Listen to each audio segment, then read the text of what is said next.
जब कहा कि गोविंद मैं मन कैसे बनता है, सांसारिक मन गोविंदमय कैसे होता है, तो उसी समय बताया, बोले भगवान एकात्मजा में जननीम योषिन मूढ़ा चकिंकरी मय्यात्मजे नन्यगतो चक्रे स्नेहानुबंधनम।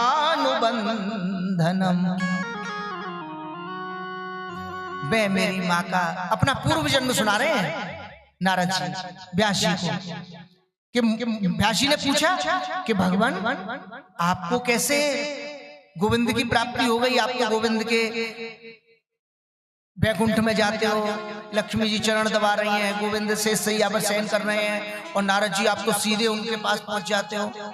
हर एक किसी के बस की बात नहीं, हर एक कोई नहीं पहुंच सकता, लेकिन आप तो सीधे पहुंचते हो, आपका गोविंद से इतनी प्रीति कैसे हो गई, ऐसा क्या हुआ? तो नारद जी ने बताया, मैं देखिए आपको वो कथा का आनंद आएगा जो कथा कोई गुरुजी नहीं सुनाते हैं। इन कथाओं को गुरुजी सुनाते ही नहीं। ध्रुव चरित्र, पहला चरित्र, ये चरित्र तो रटे पड़े हुए हैं तुम लोग, है ना? अब प्रियजनों, आगे माता पार्वती का भगवान शंकर से विवाह भी होगा, यानी सती चरित्र होगा, है ना?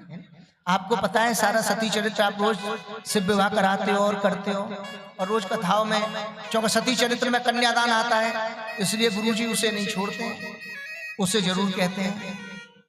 जिनसे इनकम होती है वो चरित्र नहीं छोड़े जाते, छोड़ने भी नहीं चाहिए, लेकिन जो मर्म का तत्व है वो अपने कहने से नहीं होगा। वो जब ठाकुर जी का भाव होगा और भागवत महारानी की शरण में व्यास जी बैठेंगे तो अपने आप प्रेरणा होती है, अपने आप आनंद आता है, और अपने आप कथा होती रहती है। हमारे करने से कथा नहीं हो रही है। मैं भी इस समय, आपको मेरे बस की बात नहीं है मैं कथा सुना दूं, मेरे बस की बात नहीं है कि मैं आपको कथा सुनाऊं, मेरे क्या बस की बात है? मैं तो महामूर्ख, मैं और भागवत, बाबा रे बाबा, मैं और भागवत तो ऐसे है जैसे चींटी पे हाथी बिठा दिया जाए और चींटी से कहा जाए कि चल लेके चले से, तो न तो चींटी पे हाथी बैठ पाएगा और न चींटी हाथी को लेके जाएगी। अब बताइए चींटी पे हाथी कैसे आ जाएगा?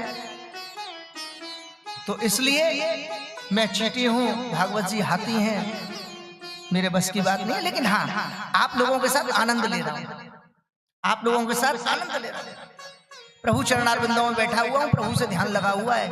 ये बात इसलिए कहनी पड़ी, 6:15 बज गए और 6:15 बज गए, ध्यान आया कि सती चरित्र भी कराना है। अभी तक तो ध्यान लग रहा था कथा में, लेकिन आकस्मिक आज हमारी हिया बेटी ने घड़ी रख दी है हमारे पास। गुरुजी आपके पास घड़ी रख दो, घड़ी पे ध्यान गया तो 6:15 दिखे, और करना है आगे सती चरित्र। तो आज के दिन सती चरित्र होना बहुत जरूरी है, क्योंकि कल पहला चरित्र होगा, नरसिंह चरित्र होगा, तो इसलिए कथा की मर्यादा का भी पालन करना है। इसलिए मुझे याद आ गई और ध्यान घड़ी पे चला गया। लेकिन जो ठाकुर जी कराते हैं, जितनी देर ठाकुर जी ने याद दिलाई, आनंद आ रहा था, ध्यान दूसरी जगह चला गया, तो हो सकता है अब कथा खिंच जाए। 7 बजे विश्राम करनी है, तो मुझे क्षमा करना अगर कथा जल्दी जल्दी खिंचे तो क्षमा करना। लेकिन अभी तक तो बड़ा आनंद आ रहा था, मुझे बड़ा आनंद आ रहा था कथा सुनने में। मैं कह नहीं रहा हूं, मैं सुन रहा हूं, आनंद आ रहा। कथा करना मेरे बस की बात का है। और प्रियजनों,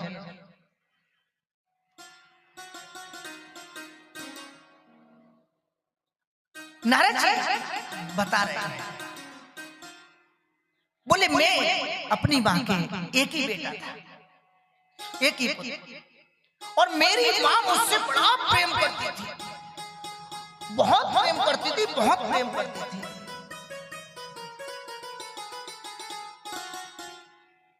बहुत प्रेम करती थी मेरी मेरी माँ तो मुझसे प्रेम करती थी और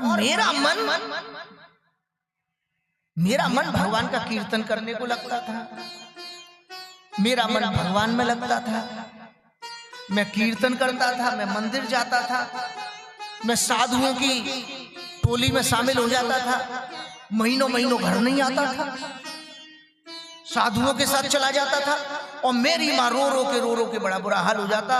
हाय मेरो एक ही बेटा, हाय मेरो बेटा चलो गयो, अरे मेरो बेटा देखोगा, मेरी बेटा जंगल जंगल मेरी मैया वो ढूंढ में निकल जाती, मैं लौट के आता, मैं देखता मेरी मैया मुझे छाती से लगा कर रोती।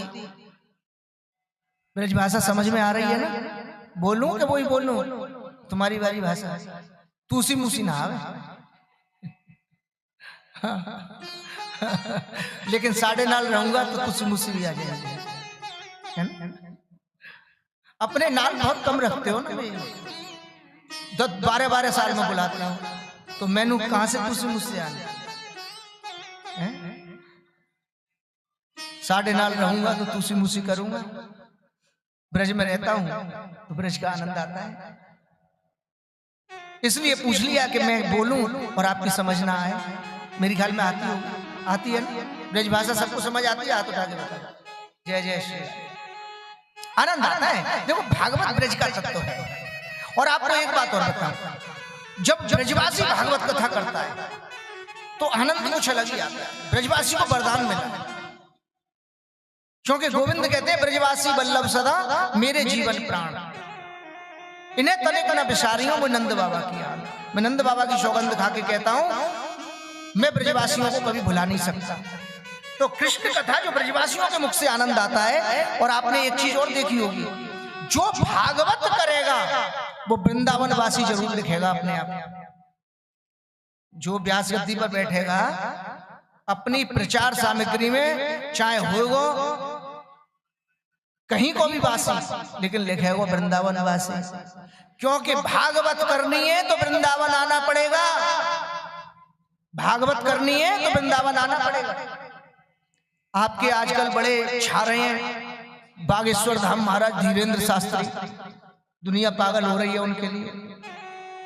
उनका मैंने सुना, एक ने मुझे दिखाया, देखो गुरुजी ये क्या कह रहे हैं। वो कह रहे थे कि मैं भागवत सीखने के लिए वृंदावन आना चाहता था, मैं भागवत सीखने के लिए वृंदावन आना चाहता था, लेकिन वृंदावन नहीं आ पाया, भागवत नहीं सीख पाया। उन्होंने अपने मुख से किया, अच्छा लगा, बोले मैं भागवत नहीं सीख पाया।